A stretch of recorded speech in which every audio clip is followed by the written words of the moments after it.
ಪ್ರತಿನಿತ್ಯ ಸುಮಾರು 28ಕ್ಕಿಂತ ಹೆಚ್ಚಿನ ಪ್ರವಾಸಿಗರು ದುರ್ಮರಣ ಹೊಂದಿದ್ರು ಅಂತೇಳಿ ನಮಗೆ ಇಡೀ ದೇಶಕ್ಕೆ ಗೊತ್ತಾಗಿದೆ.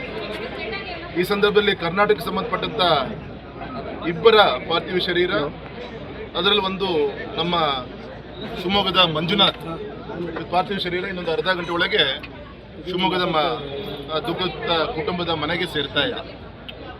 ಹಾಗಾಗಿ ಈ ಸಂದರ್ಭದಲ್ಲಿ ಇಡೀ ಶಿವಮೊಗ್ಗ ನಗರದ, ಇಡೀ ಶಿವಮೊಗ್ಗ ಜಿಲ್ಲೆ, ಇಡೀ ದೇಶದ ರಾಜ್ಯದ ಜನ ಅಘೋಷಿತ ಬಂಧನ್ನ ಘೋಷಣೆಯನ್ನು ಮಾಡಿಕೊಂಡು ಇದಕ್ಕೆ ಉಗ್ರಗಾಮಿಗಳ ಒಂದು ವಿರುದ್ಧ ಇವತ್ತು ಷಡ್ಯಂತ್ರ ನಿಂತಿದ್ದಾರೆ. ಮತ್ತು ಈ ಸಂದರ್ಭದಲ್ಲಿ ಪ್ರತಿಯೊಬ್ಬ ಭಾರತೀಯನು ಕೂಡ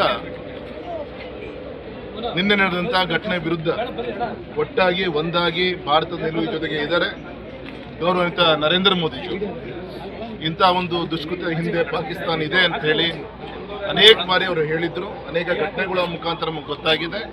ಹಾಗಾಗಿ ಈ ಸಂದರ್ಭದಲ್ಲಿ ಅಂತಾರಾಷ್ಟ್ರೀಯ ಮಟ್ಟದಲ್ಲಿ, ರಾಷ್ಟ್ರೀಯ ಮಟ್ಟದಲ್ಲಿ ಏನೇನು ಇವತ್ತು 1960 ಇಂಡಸ್ ವಾಟರ್ ವ್ಯಾಲಿ ಇಶ್ಯೂ ಏನು ಟ್ರೀಟಿ ಏನಿತ್ತು ಅದನ್ನು ಮುರಿದುಕೊಳ್ಳುವಂಥ ಪ್ರಯತ್ನ ಇರ್ಬೋದು, ವಾಘಾ ಬಾರ್ಡರ್ನ ಮುಚ್ಚುವಂಥ ಕೆಲಸ ಇರ್ಬೋದು, ಈ ರೀತಿಯಂಥ ಅಂತಾರಾಷ್ಟ್ರೀಯ ಮಟ್ಟದಲ್ಲೂ ಕೂಡ ಸಂದೇಶವನ್ನು ಕೊಟ್ಟಿದ್ದಾರೆ.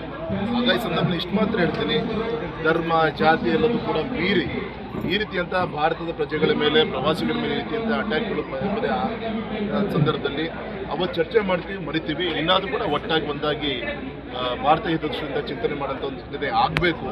ಇಂಥ ಸಂದರ್ಭದಲ್ಲೂ ಕೂಡ ಕೆಲವು ವ್ಯಕ್ತಿಗಳು ರಾಜಕೀಯವಾದಂಥ ಹೇಳಿಕೆಗಳನ್ನು, ಕೇಂದ್ರದ ಒಬ್ಬ ನಾಯಕರು ಮೋದಿಜಿಯವರ ಹಿಂದುತ್ವ ಪರವಾದಂಥ ಒಂದು ನಿಲುವು ಈ ರೀತಿಯಂಥ ಘಟನೆಗೆ ಕಾರಣ ಆಯಿತು ಅಂತೇಳಿ ಅರ್ಥ ಬರೋ ರೀತಿಯಲ್ಲಿ ಮಾತಾಡ್ತಾರೆ ಅಂದರೆ, ಇಂಥ ಒಂದು ಕೆಟ್ಟ ವ್ಯಕ್ತಿಗಳನ್ನು, ಇದಕ್ಕಿಂತ ಕೆಟ್ಟ ವ್ಯಕ್ತಿಗಳು ನಮ್ಮ ದೇಶದಲ್ಲಿ ಇರ್ತಾರೆ ಅಂತ ನಮ್ಗೆ ಊಹಿಸೋಕ್ಕೂ ಕೂಡ ಸಾಧ್ಯ ಇಲ್ಲ. ಹಾಗೆ ಈ ಸಂದರ್ಭದಲ್ಲಿ ದಯಮಾಡಿ ತಮ್ಮ ಬಾಯಿ ಬೀಗ ಹಾಕ್ಕೊಂಡು ದುಃಖ, ಯಾಕೆಂದರೆ ಕುಟುಂಬನೂ ಕೂಡ ಫೇಸ್ ಮಾಡಿದ್ದಾರೆ. ಗೌರವಿತ ದಿವಂಗತ ಇಂದಿರಾ ಗಾಂಧಿಯವರು, ರಾಜೀವ್ ಗಾಂಧಿಯವರು ಟೆರರಿಸ್ಟ್ ಆಕ್ಟಿವಿಟೀಸಲ್ಲಿ ಅವರು ಎಲ್ಲ ಬೇರೆ ಬೇರೆ ವಿಚಾರದಲ್ಲಿ ಬಲಿಯಾಗಿದ್ದಾರೆ.